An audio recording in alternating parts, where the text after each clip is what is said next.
తిప్పాపురం గోశాలలో ఆవుల మరణాలు ఆగడం లేదు. ఇవాళ మరో 5 కోడెలు మృతి చెందాయి. 3 రోజుల్లో 18 ఆవులు మృతి చెందగా వారం రోజుల్లో ఏకంగా 50 ఆవులు మృతి చెందడం పరిస్థితికి అద్దం పడుతుంది. రాచనాలయ గోశాలలో వెలుగులోకి వచ్చిన ఘటన ఇప్పుడు చర్చనీయాంశంగా మారింది. చెప్పాలంటే చర్యలు తీసుకుంటున్న కోడెల మరణాలు ఆగకపోవడం వల్ల పలు అనుమానాలకు తావిస్తుంది. కాగా ఇప్పటికీ కలెక్టర్, దేవాదాయ శాఖ అధికారుల సూచనలు గోశాల సిబ్బంది పట్టించుకోవడం లేదనే టాక్ వినబడుతుంది. దీంతో గోశాల నిర్వాహకులను సస్పెండ్ చేయాలని హిందూ సంఘాలు డిమాండ్ చేస్తున్నాయి. ఇక కోడెల పంపిణీ ప్రక్రియ నిరంతరం కొనసాగించాలని డిమాండ్ చేస్తున్నారు.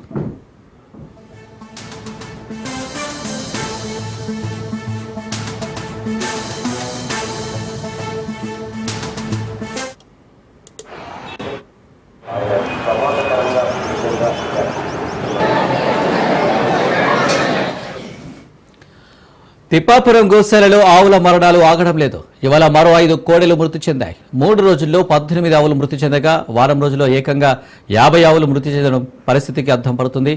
రాజనాలయ గోశాలలో వెలుగులోకి వచ్చిన ఘటన ఇప్పుడు చర్చనీయాంశంగా మారింది. చెప్పాలంటే చర్యలు తీసుకుంటున్నా కోడెల మరణాలు ఆగకపోవడం పలు అనుమానాలకు తావిస్తుంది. కాగా ఇప్పటికీ కలెక్టర్, దేవాదాయ శాఖ అధికారుల సూచనలను గోశాల సిబ్బంది పట్టించుకోవడం లేదనే టాక్ వినబడుతుంది. దీంతో గోశాల నిర్వాహకులను సస్పెండ్ చేయాలని హిందూ సంఘాలు డిమాండ్ చేస్తున్నాయి. ఇక కోడెల పంపిణీ ప్రక్రియ నిరంతరం కొనసాగించాలని డిమాండ్ చేస్తున్నారు. ఇక దీనికి సంబంధించి మరిన్ని డీటెయిల్స్ కిషోర్ అందిస్తారు. కిషోర్, వెమ్లవాడ తిప్పాపూర్లోని గోశాలలో కోడెల మృతి పరంపర ఇంకా కొనసాగుతుందని చెప్పవచ్చు. 2 రోజుల క్రితం 8 కోడెలు చనిపోగా నిన్న 5 కోడెలు చనిపోయాయి. ఈ రోజు కూడా మరో 5 కోడెలు చనిపోయినట్టు అటు సిబ్బంది ధృవీకరించారు. వాటిని బులవాగులో ఖననం చేసినట్టు కూడా తెలుస్తుంది. అయితే అధికారుల నిర్లక్ష్యం, అలాగే ఆలయ సిబ్బందితో పాటు గోశాల నిర్వాహకుల నిర్లక్ష్యం వల్లే కోడెలు చనిపోతున్నట్టు నిర్ధారించారు. ఇప్పటికే ఒక పశువైద్యుల బృందం కూడా అక్కడ చేరుకొని పూర్తి స్థాయిలో వాటికి సంరక్షించే బాధ్యతను కూడా చేపట్టినప్పటికీ కూడా కోడెల మృతి మాత్రం కొనసాగుతూనే ఉన్నట్టు కూడా తెలుస్తుంది. అయితే స్థలం పరిమాణం తక్కువ ఉండడం, అలాగే వాటికి నిరంతరం వైద్యం అందించేందుకు పశువైద్యులు అందుబాటులో లేకపోవడం, మ్యాన్ పవర్ లేకపోవడం వంటి అంశాలు కోడెల మృతికి కారణమనే చెప్పవచ్చు. అయితే ఇప్పుడు ప్రస్తుతానికి మాత్రం నిన్న పశువైద్యులతో పాటు జిల్లా కలెక్టర్ సంజయ్ ఝా కూడా అక్కడికి చేరుకొని ఆ కోడె ఆవుల పరిస్థితిని గమనించారు. దీనికి సంబంధించి అధికారులకు ఆదేశాలు కూడా జారీ చేశారు. పూర్తి స్థాయిలో పశువైద్యుల బృందం నిరంతరం అక్కడే ఉండాలని కూడా చెప్పడం జరిగింది. అయితే గతంలో చూసినట్టయితే ప్రస్తుతం మాత్రం పరిణామం గోశాలలో 1200 కోడెల వరకు ఉన్నట్టు తెలిసింది. గతంలో స్థలానికి మించి, పరిణామం మించి కోడలు ఉండడంతో అటు స్థానికంగా ఉన్న పట్టా పాస్బుక్ ఉన్న రైతులకు ఉచితంగా పంపిణీ చేయాలని నిర్ణయించారు. కొంత పంపిణీ కూడా చేయండి, అందులో కూడా అక్రమాలు జరగడంతో ఈ పంపిణీ కార్యక్రమం నిలిపివేయింది. అయితే ఈ రోజు నుండి కోడెలకు సంబంధించి రైతులకు పంపిణీ చేసే అవకాశాన్ని అటు అధికారులు పరిశీలిస్తున్నారు. ఇప్పటికైనా కోడెలను పంపిణీ చేయాలి, అలాగే ఉన్న వాటికి నిరంతరం వైద్య ప్రక్రియ అందించాలి. అంతేకాకుండా అటు గోశాలకు సంబంధించి విస్తీర్ణాన్ని పెంచాలి, మ్యాన్ పవర్ను పెంచాలి, ఒక పశువైద్యుల బృందాన్ని నిరంతరం అక్కడే ఉంచాలంటూ కూడా స్థానిక నేతలతో పాటు స్థానికులు, అలాగే హిందూ సంఘాల నేతలు చెప్తూ వస్తున్నారు. అయితే ప్రస్తుతానికి మాత్రం ఈ కోడెల మృతికి కారణమైన గోశాల సిబ్బందిని, అలాగే ఆలయ సిబ్బందిని సస్పెండ్ చేయాలంటే మాత్రం అటు స్థానికులు, అలాగే హిందూ సంఘాలు ఆగ్రహం వ్యక్తం చేస్తున్నాయి, డిమాండ్ చేస్తున్నాయి. కిషోర్, చూడొచ్చు గోశాలను కలెక్టరు, ఇటు ఆలయ అధికారులు పరిశీలించి సూచనలు చేస్తున్నారు. అయినా సరే కోడెల మరణాలు ఆగడం లేదు. దీనిని ఏ విధంగా చూడాలంటారు? అయితే ఇందులో ఖచ్చితంగా ఆలయ సిబ్బందితో పాటు గోశాల నిర్వాహకుల నిర్లక్ష్యం ఖచ్చితంగా ఉందనే చెప్పవచ్చు. మొదటి నుంచి ఆ గోశాలకు సంబంధించి నిర్వహణ బాధ్యతలు సరిగా చేపట్టకపోవడం వల్లే ఇలాంటి పరిస్థితి తలెత్తిందని అటు స్థానికులు చెబుతూ వస్తున్నారు. అయితే గోశాల పరిణామం చిన్నగా ఉండడంతో పాటు, అలాగే ఆలయానికి సంబంధించిన సిబ్బంది పట్టించుకోకపోవడం, అలాగే గోశాలకు సంబంధించిన సిబ్బంది పట్టించుకోపోవడం వల్లే ఈ వారం రోజుల పరిధిలో సుమారు 50 పైగా గోవులు కోడెలు చనిపోయినట్టు కూడా చెప్తూ వస్తున్నారు. ఇప్పటికైనా అధికారులని, ఎవరైతే గోశాల సిబ్బందితో పాటు నిర్లక్ష్యం వహించిన ఆలయ సిబ్బందిని కూడా సస్పెండ్ చేసి ఇప్పటికైనా వైద్య బృందాన్ని నిరంతరం అక్కడి నుంచి గోశాల పరిణామాన్ని పెంచాలని హిందూ సంఘ నేతలు, అలాగే స్థానికులు కోరుతున్నారు. కిషోర్, ప్రస్తుతం గోశాలలో ఎన్ని ఆవులు ఉన్నాయి? ఇప్పుడు వాటి పరిస్థితి ఎలా ఉంది? ప్రస్తుతం మాత్రం విమలవాడ తిప్పాపూర్ గోశాలలో 1250 కోడెలు ఉన్నాయి. అందులో ఇప్పటికే గత వారం రోజుల పరిధిలో 50కి పైగా కోడెలు చనిపోయినట్లు అధికారులు ధృవీకరించారు. అయితే పరిణామం ప్రస్తుతానికి మాత్రం 600 నుంచి 700 కోడెలు పట్టే గోశాలలో 1200కు పైగా, సుమారు 510 నుంచి 500 పైగా కోడెలు ఉన్నట్టు కూడా అధికారులు గుర్తించారు. వాటిని ఇతర ప్రదేశాలకు గోశాలకు తరలించడమా, లేకుంటే పట్టా పాస్ పుస్తకాలు ఉన్న రైతులకు అయినా అందజేయడమా వంటి కార్యక్రమాలు చేపట్టాలని మాత్రం అటు స్థానిక నేతలు కోరుతున్నారు. కిషోర్, గోశాలలో భారీ సంఖ్యలో ఆవులు ఉన్నప్పుడు వాటిని పంపిణీ చేయాలని హిందూ సంఘాలు డిమాండ్ చేస్తున్నాయి. మరి దీనిపై అధికారులు ఏం చెప్తున్నారు? అయితే ఈ రోజు నుంచి మాత్రం పట్టపాస్తున్న రైతులకు ఆ కోడలను పంపిణీ చేస్తామని అధికారులు చెప్తున్నప్పటికీ కూడా అందులో అక్రమాలు జరిగే అవకాశం ఉన్నట్టు కూడా గుర్తించారు. గతంలో కొంతమంది స్థానికంగా ఉండే నేతలకు 50 నుండి 60 కోడెలను అందజేశారు. అందులో అక్రమాలు వారు అందజేసిన రైతుల పేరు మీద అందజేసినప్పటికీ కూడా వారు ఇతరులకు అమ్ముకున్నారనే ఆరోపణలు ఉన్నాయి. ఈ నేపథ్యంలో ఖచ్చితంగా ప్రాంతుగా నిజాయితీగా ఈ కోడెల పంపిణీ జరగాలని మాత్రం స్థానికంగా ఉండే స్థానికులు కోరుతున్నారు, ఇంటి సంఘ నేతలు కోరుతున్నారు. లేదా గోశాలను మరో గోశాలను పరిణామం మించి ఉన్న తీర్చి ఇతర గోశాలకు తరలించాలి. అంతేకాకుండా గోశాల పరిణామాన్ని పెంచాలి, నిరంతరం పశువైద్య సిబ్బందిని అందుబాటులో ఉంచాలని మాత్రం స్థానికులు కోరుతున్నారు. ఇకనైనా గోశాలలో గోవుల కోడలను మృతి చెందకుండా అన్ని రకాల చర్యలు చేపట్టాలని మాత్రం స్థానికులు కోరుతున్నారు. కిషోర్, చూడొచ్చు ఇటు ఆలయ అధికారులు కావచ్చు, ఇటు సిబ్బంది కావచ్చు, వాళ్ళ నిర్లక్ష్యం వల్లనే ఈ విధంగా జరుగుతుంది అనుకోవచ్చా, లేకపోతే సిబ్బంది ఏమన్నా చెప్తున్నారా? ఖచ్చితంగా ఆలయ సిబ్బంది నిర్లక్ష్యం ఖచ్చితంగా కనబడుతుందని అటు స్థానికులు చెప్తున్నారు. అలాగే గోశాల సిబ్బంది నిర్లక్ష్యం కూడా కనబడుతుందని చెప్తున్నారు.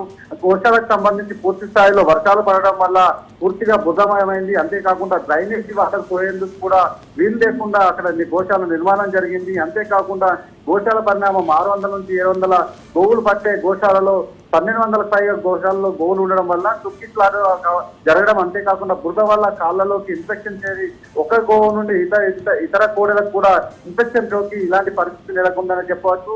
అంతేకాకుండా మరికొన్ని గోవులు కూడా ఇప్పుడు అనారోగ్య బారిన పడిన దాఖలాలు ఉన్నట్టు కూడా అధికారుల పశువైద్య బృందం చెప్తున్నాయి. ఇప్పటికైనా అనారోగ్య పడిన కోడలు ఏవైతే ఉన్నాయో వాటిని ఇతర ప్రాంతాలకు తరలించి వాటిని వైద్యం అందించాలి. అంతేకాకుండా స్థానికంగా ఉన్న వాటికి నిరంతర ప్రక్రియ వైద్య ప్రక్రియ అందజేయాలని మాత్రం స్థానికులు డిమాండ్ చేస్తున్నారు. Right Kishore, thank you.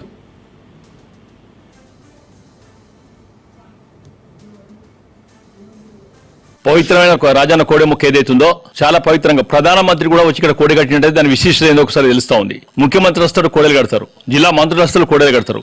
ఆ కోడెల సంరక్షణ విషయంలో మాత్రం ఏ రకంగా నిర్లక్ష్యం చేస్తూ ఉన్నారు. కేవలం మీ వరకే పూజలు, మీ అభిప్రాయాలు దేవునికి మీ కోరికలు తీర్చుకోవడానికి రాజన్న కోడె కడుతుందా?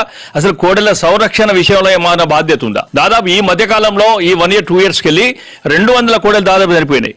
అఫీషియల్గా ఎన్ని ఉన్నాయో వాళ్ళ దగ్గర లెక్క తెలియదు, కానీ దాదాపు 200 కోడెలు చనిపోతే కూడా నిమ్మకు నీరెత్తినట్టుగా ప్రభుత్వం ఉంటుంది, దేవాదాయ శాఖ ఉంటుంది. అసలు ఈవో గారు అసలు ఏమాత్రం రెస్పాన్సిబిలిటీ ప్రవర్తిస్తూ ఉన్నారు.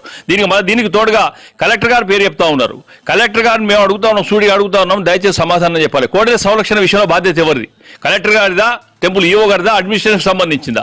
ఈ రెండింటి కాకుండా ఎంత నిర్లక్ష్యంగా వ్యవహరిస్తున్నారంటే, నిన్న కూడా కలెక్టర్ గారు ఏదో ఈ వీళ్ళ డాక్టర్లను దోలేమని చెప్తే కూడా ఆ డాక్టర్లు తూతు మంత్రంగా పనిచేసిపోయినారు. మరి నిన్న వచ్చిన తర్వాత ఈ రోజు మళ్ళీ దాదాపు 5 నుంచి 10 కోడలు ఏ రకంగా సరిపోతా ఉన్నాయి. కోడెల నిర్లక్ష్యంలో కోడెల వాటి సదుపాయాల పట్ల పూర్తి నిర్లక్ష్యంగా ఉన్నది. ఘనంగా పోయి మాత్రం కొబ్బరికాయలు కొట్టి ఇనాలేషన్ చేసి మేము బ్యూటిఫుల్ చేస్తున్నాం గోశాలని చెప్తా ఉన్నారు. నేను అడుగుతా ఉన్నాను, అసలు కోడెల సంరక్షణ విషయంలో సామాన్య యాత్రికుల విషయంలో కూడా ఎక్కడ శ్రద్ధ లేని ప్రభుత్వం కేవలం అభివృద్ధి పేరున మరి కేవలం దేవాలయం అభివృద్ధి చేస్తే వైశాల్యం చేస్తే సరిపోతుందా? ఈ కోడెల విషయంలో మాత్రం స్పందించకుంటే దయచేసి వేలాది మందితో కూడా దేవాలయం ముట్టడి చేస్తామని హెచ్చరిస్తారు.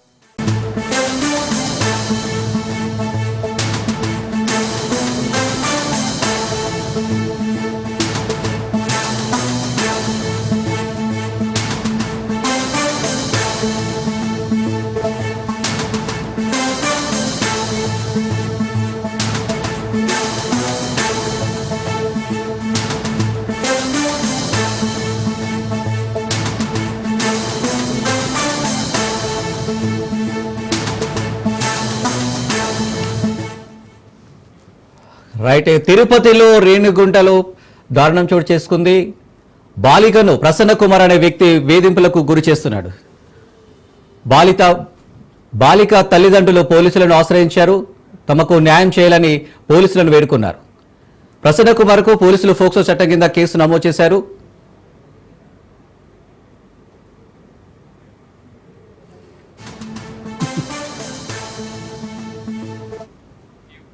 తిరుపతి జిల్లా రేణుగుంటలో దారుణం వెలుగులోకి వచ్చింది. బాలికపై ప్రసన్న కుమార్ వేధింపులకు పాల్పడ్డాడు. దీంతో న్యాయం కావాలంటూ పిఎస్కు బాధితులు చేరుకున్నారు. బాలిక ఫిర్యాదుతో నిందితుడిపై ఫోక్సో కేసు నమోదు చేశారు. నిందితుడిని అదుపులోకి తీసుకున్న రేణుగుంట రూరల్ పోలీసులు విచారణ చేపట్టారు.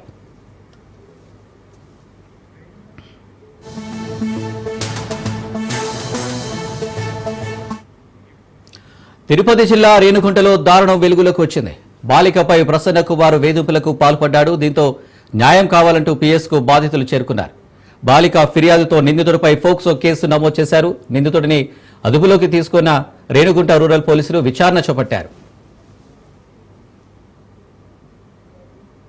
నిన్న మనకు రేణుగుంట మండలంలో జరిగినటువంటి అమ్మాయి పైన జరిగినటువంటి దురాచారానికి కానీ అత్యాచారానికి కానీ సంబంధించిన కేసు విషయానికై ప్రగతి ఎన్జిఓ తరఫున మేము ఈరోజు రావడం జరిగింది. ఈరోజు మన సమాజంలో ఆడపిల్లలపై జరుగుతున్నటువంటి అత్యాచారాలు రోజు రోజుకి పెరిగిపోతున్నాయి. మనకి ఎంత అవగాహన మనం సమాజంలో ఎంతమందికి ఎంత అవగాహన కల్పించినా సరే ఇటువంటి దురాచారాలు పెరగడం పట్ల చాలా అసహనం వ్యక్తం చేస్తున్నాము. చట్టాలన్నీ ఎన్నో చట్టాలు మనం రూపొందించినా సరే శిక్షలు సరిగా అమలు కాకపోవడం వల్ల ఇటువంటి నేరస్తులు రోజు రోజుకి పెరిగిపోతున్నారు. కనీసం ఈ రోజు నుంచైనా సరే మన ఆడపిల్లల మీద అఘాయిత్యాలు జరగకుండా, పిల్లల మీద అత్యాచారాలు జరగకుండా తప్పు చేసిన వారికి కఠినంగా శిక్షించాలని చెప్పేసి ప్రగతి సంస్థ తరఫున మరియు మన ఐసిడిఎస్ సూపర్వైజర్ మేడము మిగిలిన ఆఫీసర్లు కూడా వచ్చారు. అందరి తరఫున మేము విజ్ఞప్తి చేసుకుంటున్నాం. ఎఫ్ఐఆర్ అయింది సార్, ఎఫ్ఐఆర్ అయింది. సార్ కూడా చెప్పారు ఎఫ్ఐఆర్ అయ్యి కూడా నిందితులను కూడా అరెస్ట్ చేశామని చెప్పారు. వాళ్ళని రైట్, ఈ ఘటనకు సంబంధించి మరిన్ని డీటెయిల్స్ కిరణ్ అందిస్తారు. కిరణ్, అని తిరుపతి జిల్లా రేణుగుంట మండలంలో దారుణ ఘటన చోటు చేసుకుంది. రేణుగుంట మండలంలోని కరకంబాడిలో ఒక లాంటి షాప్ నిర్వహిస్తున్న ప్రసన్న కుమార్ అనే వ్యక్తి పక్కనే ఉన్న ఒక హోటల్లో పనిచేస్తున్న విజయ అనే ఆయనకి ఆమె కూతురు అక్కడ తరచూ వస్తుంది. చిన్న కొత్తలోనే ప్రసన్న కుమార్ తరచూ అక్కడ చూస్తుంటే అమ్మతో ఆ మంత్రాలు పెట్టుకున్న అతను తన కూతురు పోయిన ఆ మైనర్ బాలిపోయిన అమ్మాయి లైంగికంగా వేధిస్తూ వచ్చాడు. ఈ విషయం తెలుసుకున్న తల్లి విజయ రేణుగుంట పోలీస్ స్టేషన్ కు ఫిర్యాదు చేసింది. రేణుగుంట పోలీసు అదుపులో తీసుకుని అంటే పోక్సో కేసు నమోదు చేశారు. అయితే దీనిపైన తీవ్రంగా మహిళా సంఘాలు కూడా ఎంతసేపు మండిపడుతున్నారు. ఎందుకంటే ఒక మైనర్ బాలికపై ఇటువంటి గతంలో కూడా రేణుగుంట మండలంలో ఇటువంటి చాలా ఘటనలు చోటు చేస్తున్న నేపథ్యంలోనే అతనిపై తీవ్రంగా ఆ కేసు పెట్టాలని చెప్పేసి కూడా మహిళా సంఘాలంతా కూడా అక్కడ నిరసన వ్యక్తం చేశారు. ఈ నేపథ్యంలోనే రేణుగుంట పోలీసులు ప్రసన్న కుమార్ పై పోక్సో కేసును అంటే పలు సెక్షన్ల కింద కేసు నమోదు చేసి అతను అదుపులో తీసుకుని విచారిస్తున్నారు. అయితే ఇటువంటి ఘటనలు అంటే తరచూ తిరుపతి జిల్లా కావచ్చు, అటు ఉమ్మడి జిల్లాలో వ్యాప్తంగా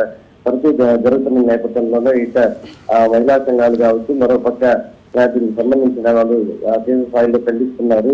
ఎందుకంటే ఇది దారుణ ఘటన అని చెప్పవచ్చు. మైనర్ బాలిక అనేటువంటి ప్రసన్న కుమార్ అనే వ్యక్తి తన తల్లి వద్దకు తల్లి కూడా హోటల్లో పనిచేస్తుంది. ఇందులో భాగంగానే ఆ పక్కనే లాంటి షాప్ నిర్వహిస్తున్న ప్రసన్న కుమార్ తన మైనర్ బాలిక అయిన కూతురును లైంగికంగా వేధిస్తున్నాడని చెప్పేసి చుట్టుపక్కల వాళ్ళు చెప్పడం, మరోపక్క తల్లిని గమనించడంతో ఒకసారిగా పోలీస్ స్టేషన్ కి పంచాయతీ చేరింది. పోలీస్ స్టేషన్ లో తన తల్లి ఫిర్యాదు చేయడంతో నమోదు చేసి అంటే పోక్సో కేసు నమోదు చేసి అతని అదుపులో తీసుకున్నారు అని. Right Kiran, thank you.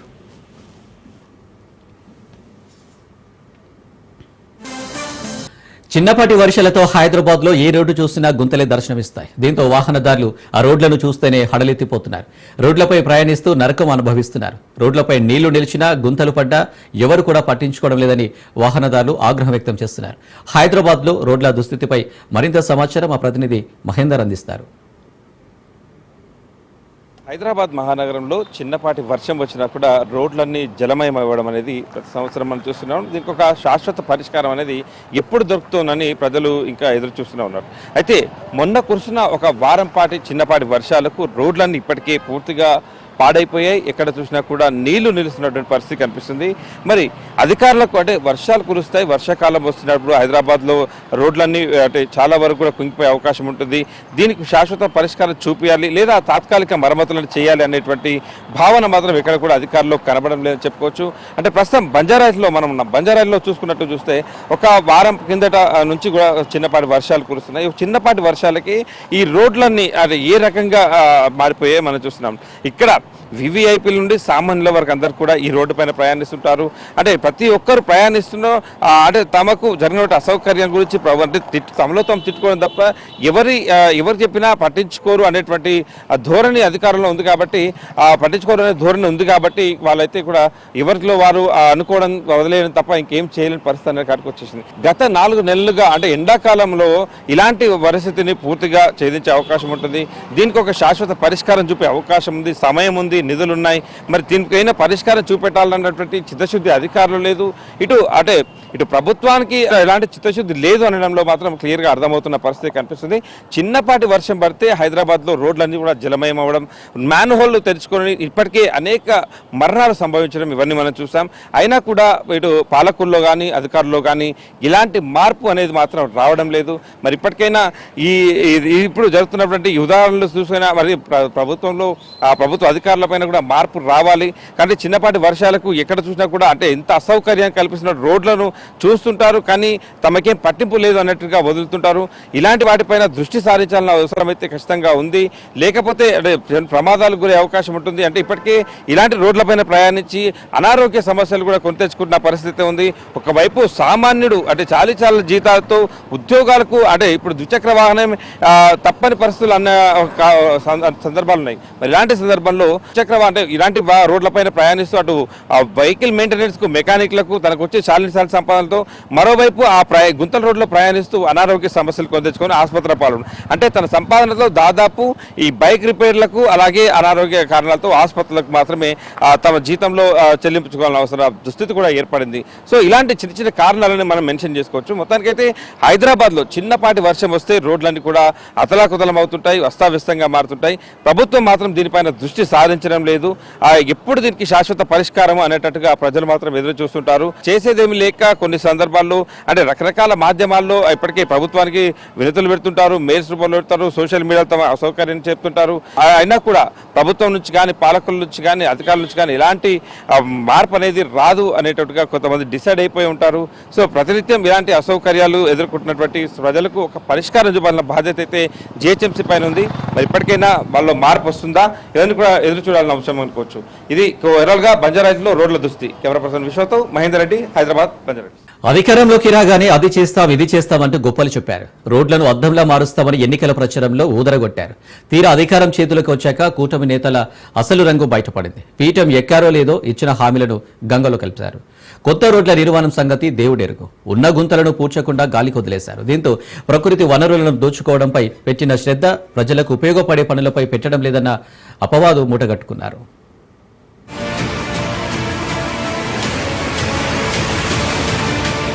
ప్రజలు క్లీన్ స్వీప్ గా కూటమి ప్రభుత్వానికి పట్టం కట్టారు. ఈ క్రమంలోనే నరక కూపాలుగా ఉన్న రోడ్లపై దృష్టి పెట్టి జనవరి వచ్చేసరికి అన్ని రోడ్లను సుందరంగా తీర్చిదిద్దుతామని గత అక్టోబర్లో సీఎం చంద్రబాబు ప్రకటించారు.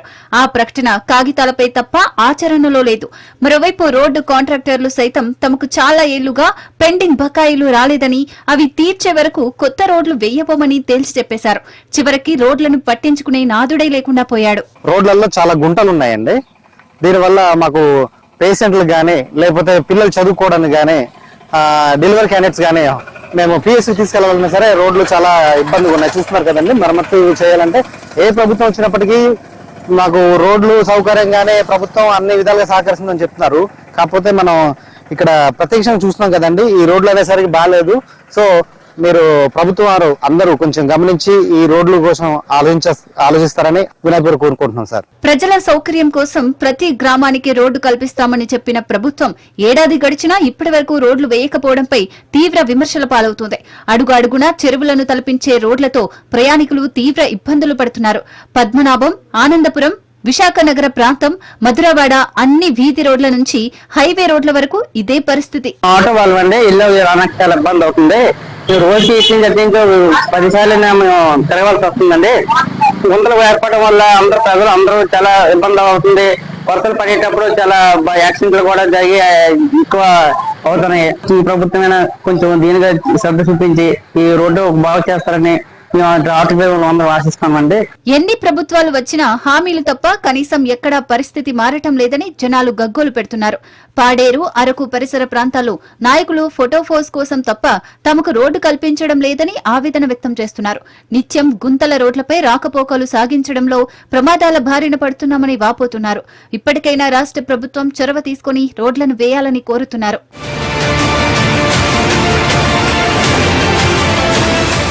కూటమి ప్రభుత్వం ప్రజలకు ఇచ్చిన హామీని నిలబెట్టుకోవాలని ప్రజలు కోరుతున్నారు. ప్రచారం కోసం కాకుండా ప్రజలకు శాశ్వత సదుపాయాల కల్పన చేయాలని డిమాండ్ చేస్తున్నారు.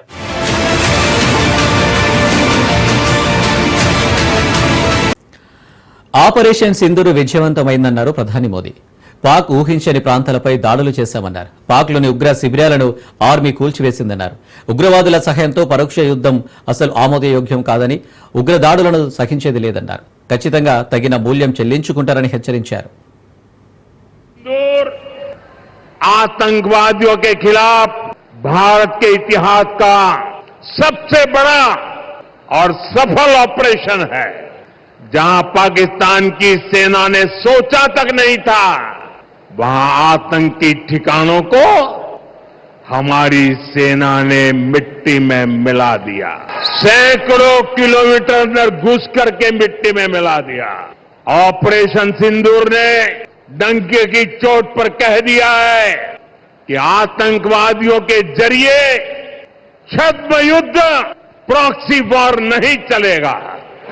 अब घर में घुसकर भी मारेंगे और जो आतंकियों की मदद करेगा उसको भी इसकी भारी कीमत चुकानी. భారత్ పాక్ల మధ్య కుదిర్చిన డీల్కు గర్వపడుతున్నట్లు చెప్పారు అమెరికా ప్రెసిడెంట్ డొనాల్డ్ ట్రంప్. ఎవరు దీనిపై మాట్లాడుకోవడం లేదు, కానీ పాకిస్తాన్, భారత్ల మధ్య చాలా అసహ్యకరమైన యుద్ధం నడుస్తుందన్నారు. ప్రస్తుతం అంతా బాగుంది, కానీ 2 అణ్వాయుధ దేశాలు అని యుద్ధం జరిగితే పరిస్థితి దారుణంగా ఉండేదన్నారు. భారత్తో త్వరలో వాణిజ్య ఒప్పందం కుదురుతుందని ట్రంప్ వెల్లడించారు. ఇండియాతో త్వరలో డీల్ కుదుర్చుకుంటామన్న ట్రంప్ వచ్చే వారం పాక్ ప్రతినిధులు వాషింగ్టన్ రానున్నట్టు చెప్పారు. 2 దేశాలు యుద్ధాన్ని కొనసాగించి ఉంటే డీల్ కుదుర్చాలన్న ఆసక్తి తనకు ఏమాత్రం ఉండేది కాదన్నారు.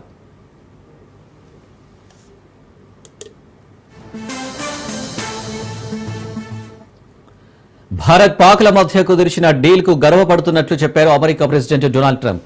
ఎవరూ దీనిపై మాట్లాడుకోవడం లేదు, కానీ పాకిస్తాన్, భారత్ల మధ్య చాలా అసహ్యకరమైన యుద్ధం నడుస్తుందన్నారు. ప్రస్తుతం అంతా బాగుంది, కానీ 2 అణ్వాయుధ దేశాలు అని యుద్ధం జరిగితే పరిస్థితి దారుణంగా ఉండేదన్నారు. భారత్తో త్వరలో వాణిజ్య ఒప్పందం కుదురుతుందని ట్రంప్ వెల్లడించారు. ఇండియాతో త్వరలో డీలు కుదుర్చుకుంటామన్న ట్రంప్ వచ్చే వారం పాక్ ప్రతినిధులు వాషింగ్టన్ రానున్నట్టు చెప్పారు. 2 దేశాలు యుద్ధాన్ని కొనసాగించి ఉంటే డీలు కుదుర్చాలన్న ఆసక్తి తనకు ఏమాత్రం ఉండేది కాదన్నారు.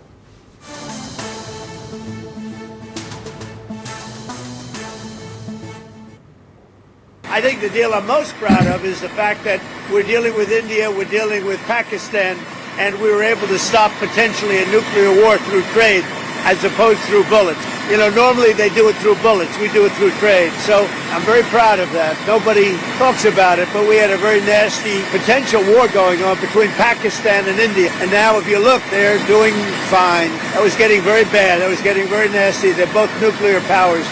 Pakistan representatives are coming in next week, and India, as you know, we're very close to making a deal with India. I think the deal I'm most proud of is the fact that we're dealing with India, we're dealing with Pakistan, and we were able to stop potentially a nuclear war through trade as opposed through bullets. You know, normally they do it through bullets, we do it through trade. So I'm very proud of that. Nobody talks about it, but we had a very nasty potential war going on between Pakistan and India. And now if you look, they're doing fine. That was getting very bad. That was getting very nasty. They're both nuclear powers. Pakistan representatives are coming in next week, and India, as you know, we're very close to making a deal with India. నైజీరియాలో విషాదం చోటు చేసుకుంది. కుండపోత వర్షాల కారణంగా central నైజీరియాలో మోక్వా market పట్టణాన్ని వరదలు ముంచెత్తాయి. వరదల కారణంగా 151 మంది మృతి చెందారు. ఏకధాటిగా భారీ వర్షాలు కురుస్తున్నాయి. భారీ వర్షాలకు సమీపంలోని డ్యాం కూలిపోవడం వల్ల ఈ పరిస్థితి తలెత్తిందని అధికారులు వెల్లడించారు.